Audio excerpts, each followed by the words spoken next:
The greatest love story ever told. Romeo. Sweet Juliet. Was missing a chapter.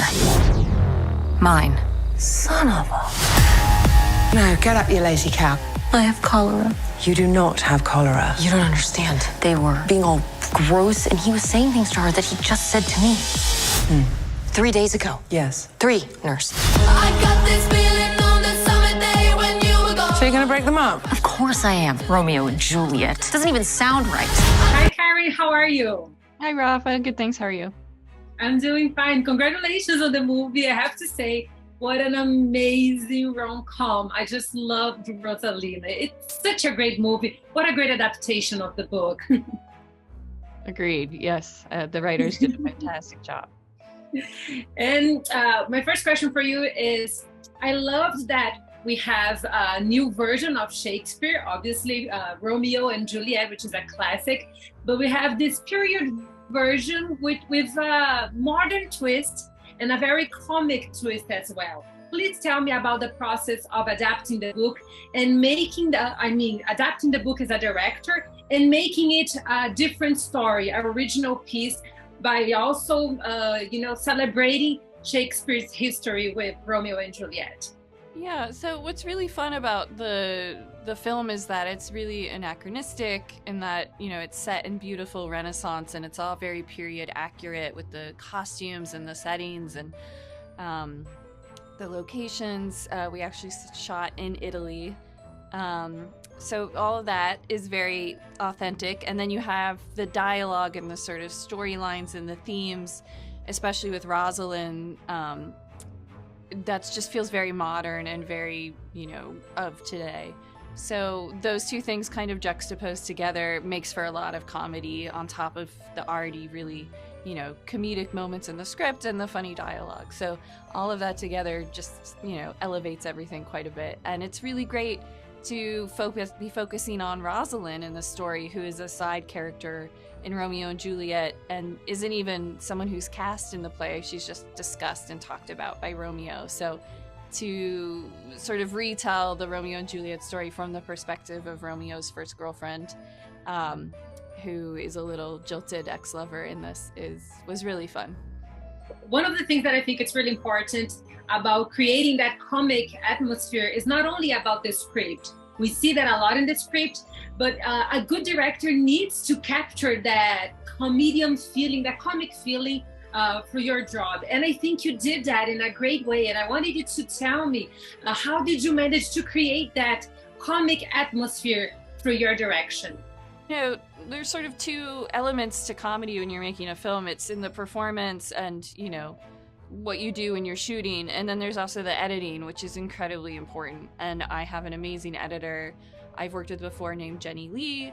And it's all about pacing and timing and how you're cutting things together and sort of, putting one visual against another that can also be quite funny. And as a director, there's so many elements at your disposal to make things funny, from, the actors and letting them play and giving them ideas, but then also the music, sound, all of that, working with your cinematographer to find, perhaps a funny shot size or angle.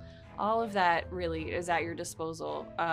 So it was just constantly trying to think of, the script really set the tone, and with that in mind, you just sort of snowball from there and everything kind of clicks into place, and you just always have the comedy in the back of your mind. So. And I love that you mentioned the music, because one of my favorite scenes was the all by myself scene.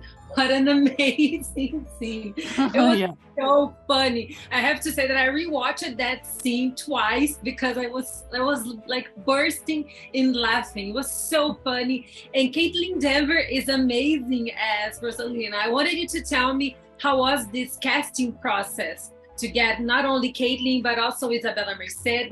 We have this amazing cast in Rosalina.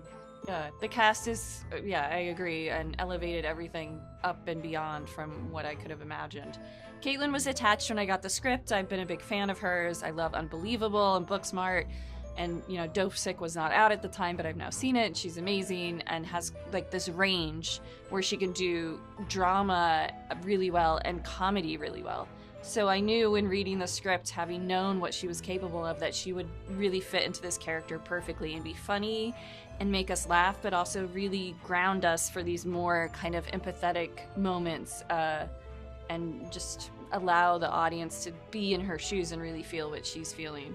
And yeah, Isabela Merced, I had seen her in Instant Family and just was like, who is this girl? She's amazing. She's making me feel all these things. And she just carried that movie, in my opinion. No offense, Marky Mark.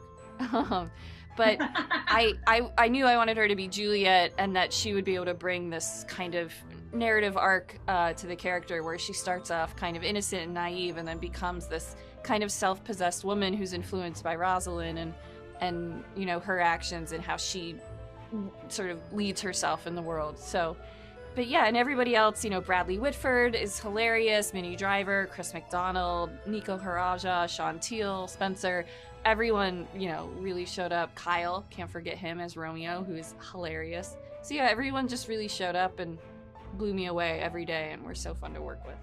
No, that's nice. I love the movie. I have to say once again, it was an amazing rom-com. It's a very original rom-com. It's so interesting to say that, because although it's an adaptation of a book which is inspired by Romeo and Juliet, I found it so fresh. You know, Rosalina is so fresh and it's so funny. And I'm pretty sure that our audiences in Brazil are gonna love this movie. So thank you once again, and congratulations on Rosalina, Karen. Thank you. Thank you.